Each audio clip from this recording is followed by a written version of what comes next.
Hi guys, it's Eileen here. I was making some heart beads. I have some of these heart.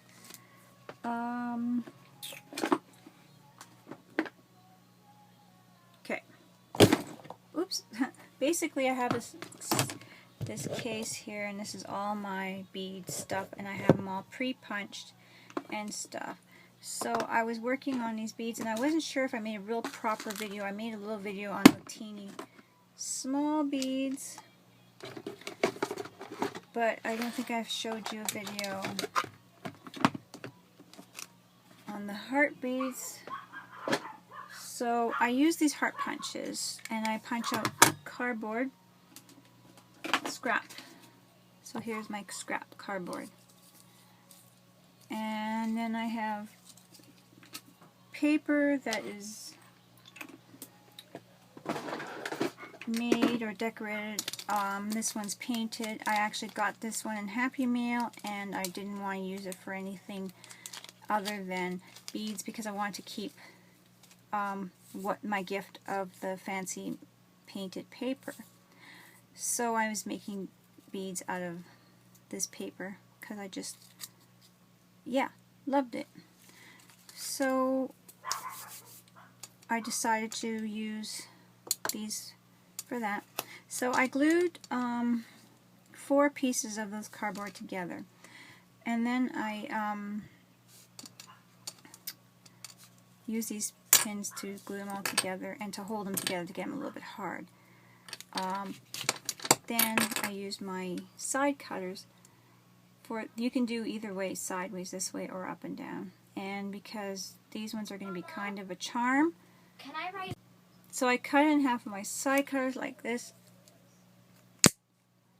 And I'm going to make sure that it's glued together. And then to have the center piece where the thread goes or the string, I cut it a little bit in more.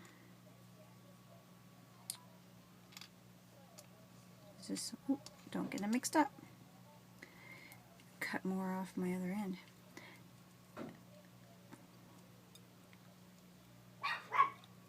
Like that.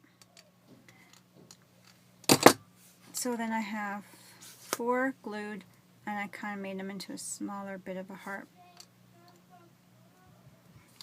So then what I'm going to do... Can I ride my bike with Cora? Nope. Then what I'm going to do is glue these in here. Just like this. One side of the heart.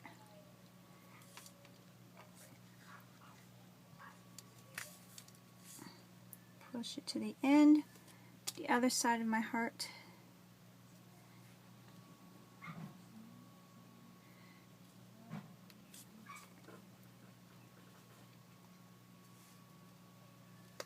So then I have a little channel in between the 4 pieces of heart cardboard, chipboard, whatever I'm recycling, like this. And if you can see, I have a little channel in here. And then I put another layer on top of regular recycled chipboard. Depending on the thickness of these boards, you know, you can go anywhere from 4 to 6, so it looks like a proper bead. Otherwise, too thick might not look too great, unless you're making like a keychain type of thing instead of just a bead. That might look good. So then, be careful, and just moved on me.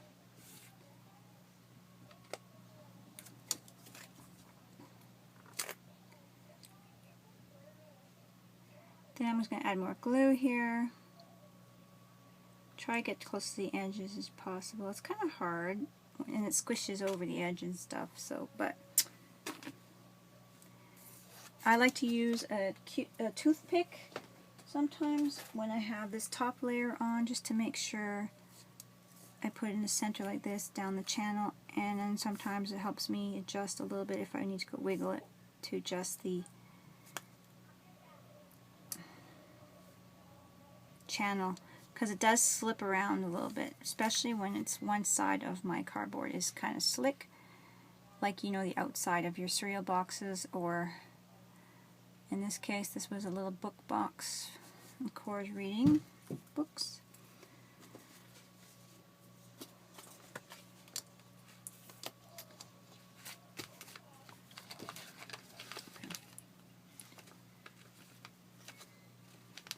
So with the toothpick in there, I don't have to worry about the channel kind of sliding out too much.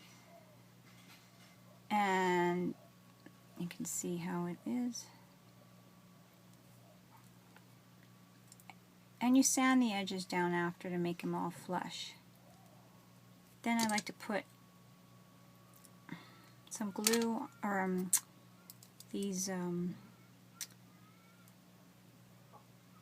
clips on. I do not put the clips on top of this last layer because they tend to stick to that and then the art comes off of the paper. I learned that one. Put the clips on the end as well because you can see it kind of lifts. You might be able to see that. And then what I do after is I tend to emboss just the edges. So I'll do like you could paint the edges, I've done that, or you can emboss them. I try to emboss the whole bead before, and I don't like the way it looks. Here's my butterfly ones. This is with just paper, and it's scrap paper, so nothing fancy, I didn't make it. But these are thinner because this is construction paper inside or cardstock inside rather than cardboard, so they're thinner. But when I emboss these ones, and if I could turn my light on, maybe you'll see it better.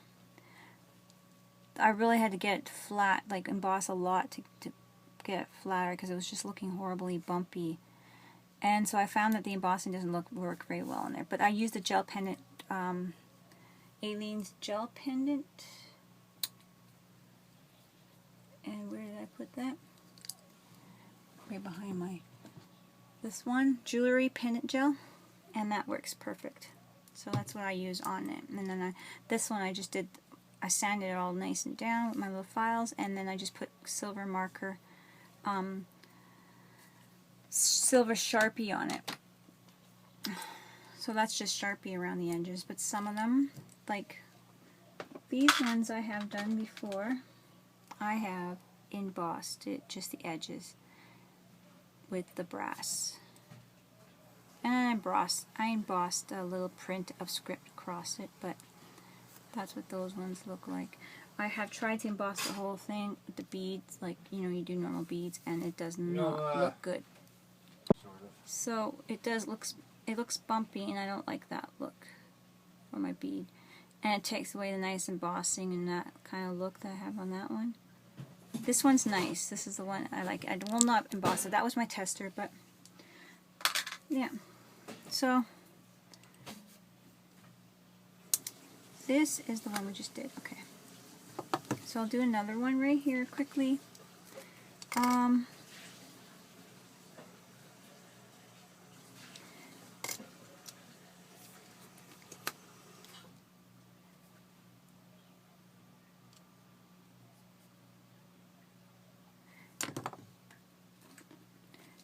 Do my first layer.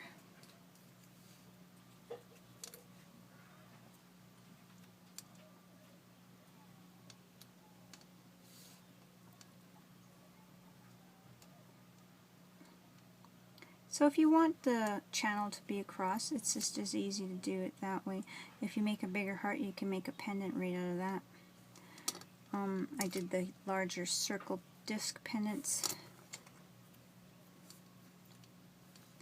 kind of the same way, except for I had the circle, and I might have one spare somewhere here. I haven't embossed these yet, but I did the same thing. These are quite layered in the cardboard, and then I got to sand them down yet. And I just did like the channel on this one that goes through here. This is for a pendant. Is up higher on the circle, and then this hangs, and I put 3 cords through if I do a thinner necklace cord, or if I found a different a metallic quart that with the brass look on it. So I'm going to emboss this with brass, the brassy look copper. And it's actually copper and gold mixed, so when I mix them, when I do have them, I save them together. So that's with the larger circle punch. So it's the same thing, but these are my little small beads. So, and these ones are really cute for embellishments on charms hanging off of like a chain, of a bracelet, or even I like them hanging off of my art journal, and that's mainly what I've been using them for. But I have some ideas to make some other things with them now, so you might see me with some other ideas.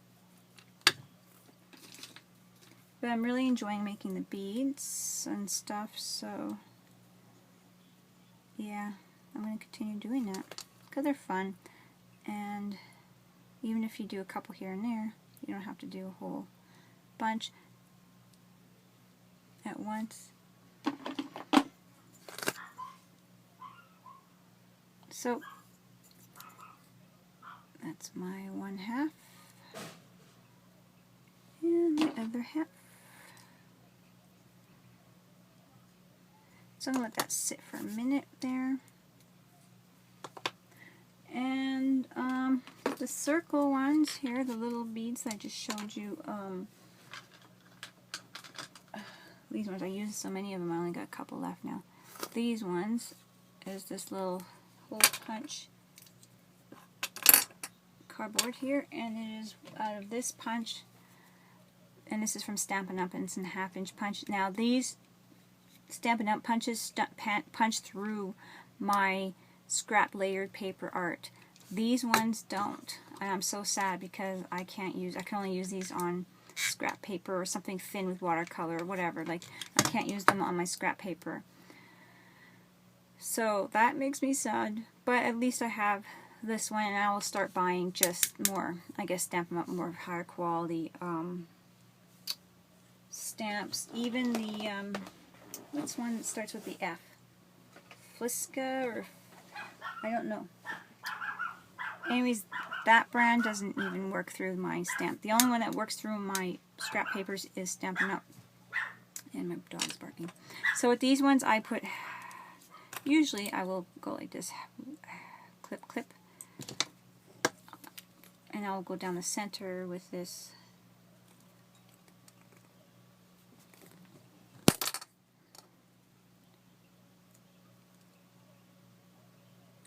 Clip a little more off the edge there, a little more off the edge on this side.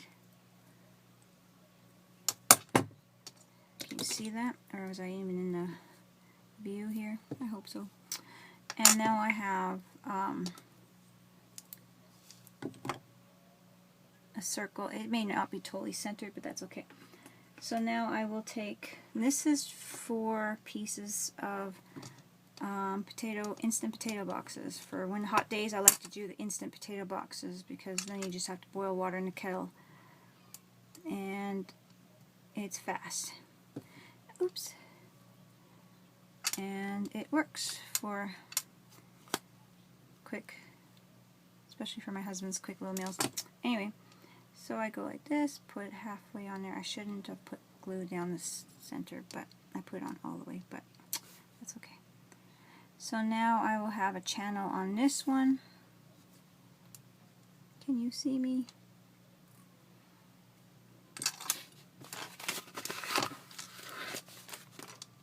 I'm trying to do it. So now there's a little channel you can see on this guy right here. I'm going to add another thing of glue on this and on this. Put another cardboard on top. And that is the beginnings of the next step for this guy. And again, the toothpick works really well because your fingers kind of push it in a bit because it's still wet. So toothpick works well to wedge it apart.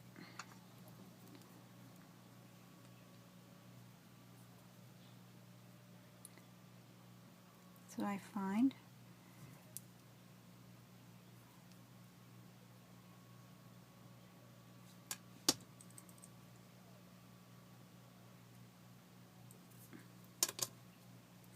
Then I use the clip again on either side, and even if it doesn't, if it's a little messed up with the ridges on the side, it's going to get filed. So it doesn't matter if it's uneven, if it happened to be uneven or whatever. The glue and everything that comes out on the edges, if you don't wipe it, it's not that big of a deal. As long as you have your hole down here, and the rest can be filed down to shape it better. And then you'll have your outside punches like my round ones here, which I put, where did I put them?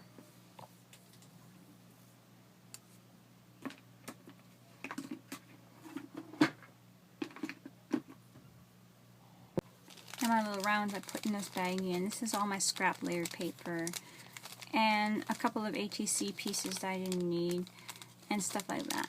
So I just, whatever I can use, I put in here for, that's decorative. And that will be the outside of this one when this is dry. So, now that I got this one,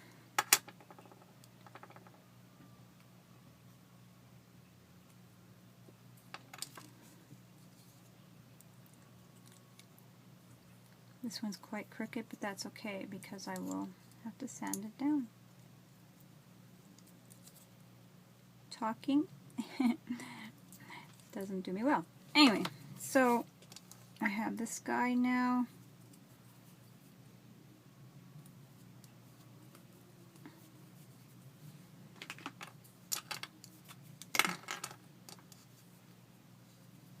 And I'm just going to do the same thing, but I can't put a clip on this guy because then, you know, the clip will stick to the paper I found. And any edges that you can see, you won't see for long. When you do sand, you sand towards the back and an angle so it doesn't hit the back side, and peel the paper off. You can put books on top of, like in between books and whatnot, but you gotta be careful that it doesn't slide. So this will be my next bead. Before I emboss it or ink it up on the edges, I like put marker on the edges depending on what I want for the look. I will probably also ink up my edges just to make them a little darker. They look cuter that way, I think. So, and that is my bead, and it will be really, really nice when it's complete. Like I said, I'll ink up my edges, and then I'll put, when it's all sanded and everything, you will see the nice sheen from the jewelry pendant gel, and you can see how nice that looks, just leaving just a little bit of edging on it. And I don't usually do it when it's wet like this, I'm just showing you.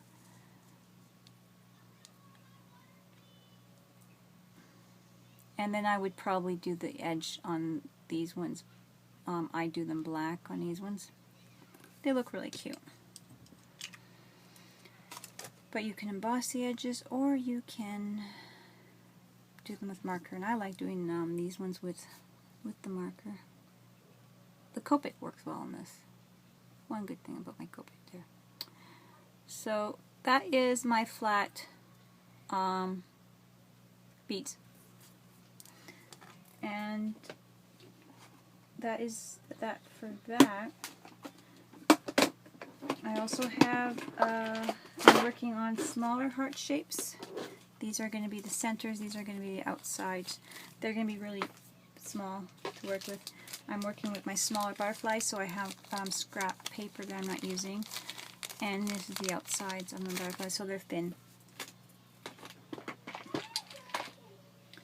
I also have something really, really small here. I don't know if I showed you before. A teeny weeny chili pepper. I made this bead. I haven't shined it up yet. These are the outside little chili peppers. They're all over in here. And I punched them out. And here's the bead that I made. I have not inked the edges or marked the edges up yet with marker, but they're all sanded down and smooth. And let me tell you, that was a little tedious one. But he's nice and hard, and I still have to put gel on it. So that's my little pepper. Teeny weeny weeny, and that is flat, and it's got a little opening for the thread to go through. So I thought that I was really going for, I don't know, just wanted to try it, and it worked. So that's my teeny weeny pepper one. Yeah. Okay guys, well thank you. I hope you enjoyed this little tutorial. I know it's not like much, but yeah, I hope it was good. Thank you. Bye-bye.